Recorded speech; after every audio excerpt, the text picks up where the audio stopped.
گلیور travels part 4 ہوینم لیلیپٹ براوڈنگنیک لیپوٹا میں سفر کرنے کے بعد ابھی بھی گلیور کی ایڈونچر لائف ختم نہیں ہوئی تھی۔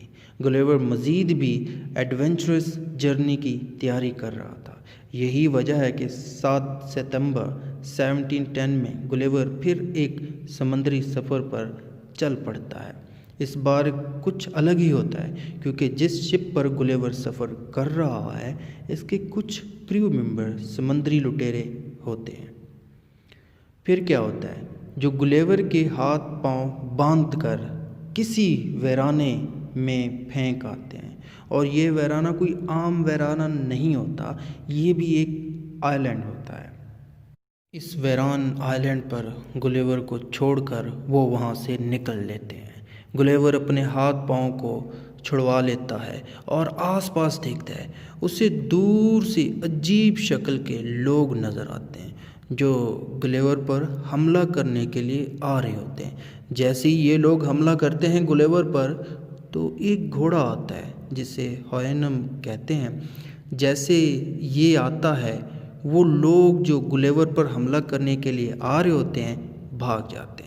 خیر، گلیور سے گھوڑا بات کرنے کی کوشش کرتا ہے لیکن سمجھ نہیں آتی۔ اس کے بعد گھوڑا پھر گلیور کو اپنے ساتھ گھر لے جاتا ہے۔ گلیور کو آہستہ آہستہ پتہ چلتا ہے کہ یہ گھوڑے یہاں کے رولرز ہیں جن میں عقل ہے، چیزوں کو انڈرسٹینڈ کرنا آتی ہے، جیسے کنورسیشن کرنا، جیسے دوسروں سے بات کرنا، کسی بھی مسئلے کو سمجھنا، یہ ساری چیزیں ان کے پاس ہیں، یہ انٹلیکچول ہیں۔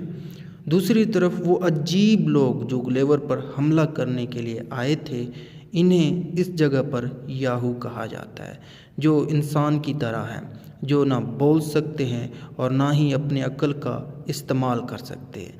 یہ یاہوز صرف ایموشنز کے سلیو ہیں، فیلنگز کے سلیو ہیں، غلام ہیں۔ یہی وجہ ہے کہ ان کے اندر بے شمار خرابیاں پائی جاتی ہیں، ایولز پائی جاتی ہیں۔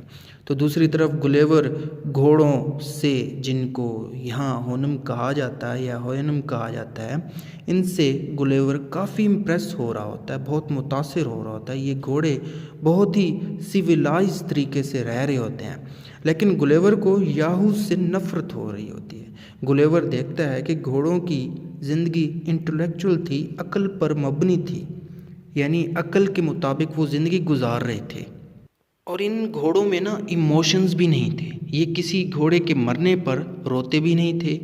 پاپولیشن کو اپنی نیڈ کے مطابق یہ گھوڑے بڑھاتے تھے۔ تو دوسری طرف یاہو چمکتے ہوئے پتھر کے حصول کے لیے، چمکتے ہوئے پتھر کو حاصل کرنے کے لیے کیا کرتے تھے؟ دوسرے کو مار دیتے تھے۔ اور ان یاہوز کا کام شراب پینا، سیکشل ڈیزائرز کو پوری کرنا ہے۔ یہی وجہ ہے کہ گلیور یاہو سے زیادہ گھوڑوں کو پسند کرتا ہے۔ یاہو سے بہت زیادہ نفرت کرتا ہے گلیور، کیونکہ یاہو انسانوں کی طرح تھے۔ گلیور اب انسانوں سے بھی نفرت کرنا شروع کر دیتا ہے۔ خیر، گلیور کی گھوڑوں سے بات ہوتی ہے۔ گلیور اپنے ملک اور اپنے لوگوں کے متعلق بتاتا ہے، اور مختلف برائیوں کو بھی بتاتا ہے گلیور ان گھوڑوں کو، اور کہتا ہے کہ یہ تو بالکل، یہ جو آپ کے ہاں یہ جو یاہو ہے نا، یہ ہمارے لوگوں کی طرح ہے۔ گھوڑا کہتا ہے کہ ہم چاہتے ہیں کہ یاہو کی نسل کو بالکل ختم کر دیا جائے۔ پھر ایک دن گھوڑوں کی میٹنگ ہوتی ہے، اور اس میٹنگ میں طے پاتا ہے کہ یاہو کی نسل کو بڑھنے سے روکا جائے گا، تاکہ ایک وقت آئے اور اس وقت کے بعد ان یاہو کی نسل بالکل ختم ہو جائے۔ خیر، ایک دن گلیور کو بتایا جاتا ہے کہ تمہیں گھوڑوں کے ملک کو چھوڑنا ہوگا۔ اس بات پر گلیور بہت اداس ہوتا ہے، بہت روتا ہے کہ اس سے گھوڑوں کی دنیا سے نہ نکالا جائے، کیونکہ کہیں نہ کہیں گلیور اس گھوڑوں کی دنیا کو آئیڈیل ورلڈ سمجھ رہا تھا، لیکن اس سے یہاں سے نکال دیا جاتا ہے گلیور کو۔